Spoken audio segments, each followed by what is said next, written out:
কি হইছে এখানে কাঁদতেছো কেন? শাহিদা রে, সর্বনাশ হয়ে গেছে রে শাহিদা। আল্লাহ, আমার কিন্তু ব্লাড প্রেশার হাই হয়ে যাচ্ছে। কি সর্বনাশ হইছে খুলে বলো। কালকে রাইতে আমার বোন জামার সঙ্গে কি সর্বনাশ হয়েছে এটা বলবো না, তাহলে মান সম্মান ইজ্জত কিছুই থাকবে না। ভাইজান, আমারে লজ্জা পাওয়ার কি আছে? আমার সামনে লজ্জা পায় না তো। আরে আমি তো আপনার বোনেরই জামাই, এই পরিবারের অংশ।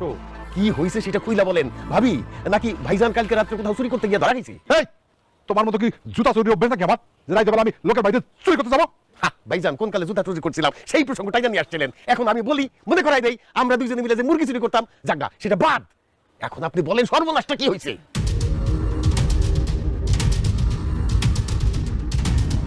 ভাইজান ভাবি, আর চুপ করে থাকো না। কি হয়েছে সেটা কও। ফুফু, কালকে রাতে জোনাকি আপনার চিঠি লিখে পলায় গেছে। ভাইজান, শারমিন সব কি কইতেছে?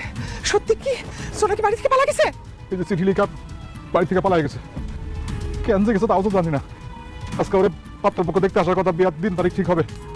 কেন যে বাড়ি থেকে পালাই গেল সেটাও তো বুঝতে পারতেছি না আমি। আমি বুঝতে পারছি ভাইজান, এই সহজ অঙ্কটা আপনারা বুঝেন নাই। আপনাদের মাইয়া মানে আমাদের মাইয়া জোনাকি কোনো একটা ছেলের এসে ভালোবাসতো, আপনি তার বিয়া ঠিক করছেন, সেই জন্য রাত্রিবেলা ওই ছেলের হাত ধরে সে পলাই গেছে। শাহিদা, তোমার স্বামীরে ঠাডায় একটা চড় দাও তো। ফালতু কথা বলবে না। আমার মাইয়া প্রেম প্রীতি করা তো দূরের কথা, এই গ্রামের কোনো পোলার লগে ভালোভাবে একটা কথাও বলতো না। ভাবি, আপনি তো চোখ কান খোলা রাখেন নাই। খোলা রাখলে তো আপনি বুঝতে পারতেন। আরে আপনার ননদের সাথে যে আমি প্রেম করছি, এটা কি কোনোদিন টের পাইছেন আপনি? তুমি চুপ থাকো। কথা শেষ হয় নাই। আপনার ভাইয়া যে প্রেম করতো, আপনি বুঝবেন কি কইরা? এটা তো বোঝা যায় না। আমি নিশ্চিত ওই প্রেমিকের সাথে জোনাকি বাড়ি ছাইরা পলাই গেছে। শাহিদা, খারাপ চোখে থাপ্পড় দাও। তুই চুপ থাকো তো। ভাবি, আশেপাশে সব জায়গায় খুঁজে দেখছো তো? হ শাহিদা, সব জায়গায় ঘুরতে দেখছি। ওর খালার বাসায়, মামার বাসায়, বান্ধবীর বাসায়, কোনো হানে নাই গারে কাজ। শাহিদা, অহন অহন যদি গ্রামে জানাজানি হয়, তাহলে তো মান সম্মান থাকবো না রে শাহিদা। কি করবো? ভাবি, চিন্তা করো না। আমি এক্ষুনি রাজুরে ফোন দিই। ও ঠিকই জোনাকি কোথায় গেছে, কার সাথে গেছে খুঁজে বার করবো। এই না না, রাজুরে ফোন দিস না, এই কথা পাস কান হবে। আর ভাগ্নের সামনে আমার প্রেস্টিজ একদম পাংচার হয়ে যাবে। এই ভাইজান কি কও? রাজু একটা ছেলে, ও খুঁজে আনতে পারবে। আর তুমি যদি খোঁজাখুঁজি করো তাহলে তো সবাই জানাজানি হয়ে যাবে। তোমরা সবাই চুপচাপ থাকো। রাজুই আমি জানি, রাজুই খুঁজে আনবে। আমি এক্ষুনি ওরে ফোন দিচ্ছি।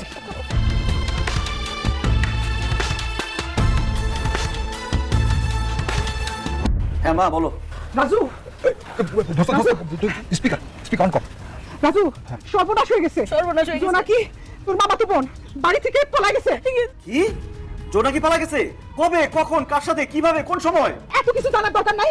আমরা খুব টেনশনে আছি। তুই যত তাড়াতাড়ি পারিস ও কোথায় আছে এই খোঁজটা বার কর। সব দোষ মামা আর মামির। মামা মামি জোনাকিরে আদর কইরা লাই দিয়া মাথায় তুলছে। এই স্পিকার দিকে বন্ধ কর। এই খোলা রাখো, খোলা রাখো, খোলা রাখো। চুপ! যদি শাসনের মধ্যে রাখতো, ধমকের মধ্যে রাখতো, লাথিউষ্টার মধ্যে রাখতো, তাহলে আজকে এই দিন দেখা লাগতো না। যাই হোক, যা হবার হয়ে গেছে। তুমি মামারে বলো তার ভাইগনা রাজু বাইচা থাকতে জোনাকি অন্য কোনো ছেলের সাথে পালা যেতে পারবে না। মামার মামিরে বলো চিন্তা ভাবনা না করতে। আমি যেখান থেকে পারি, যেভাবে পারি জোনাকিরে ধরে নিয়ে আসতেছি। রাখি। ও খোঁজ লাগাইতেছে। তোমরা কোনো টেনশন নিও না।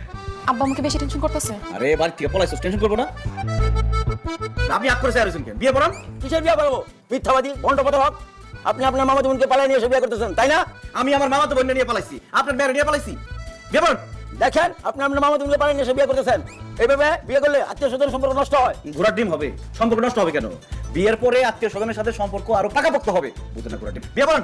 কথা না শুনলে কি কমু? নেন সই করেন।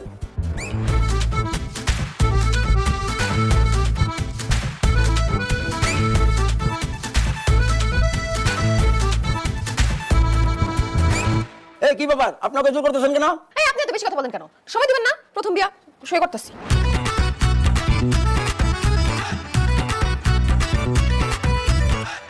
আপনাদের বিবাহের কাজ সম্পন্ন হয়েছে। এখন আসুন আমরা মনোযোগ করি।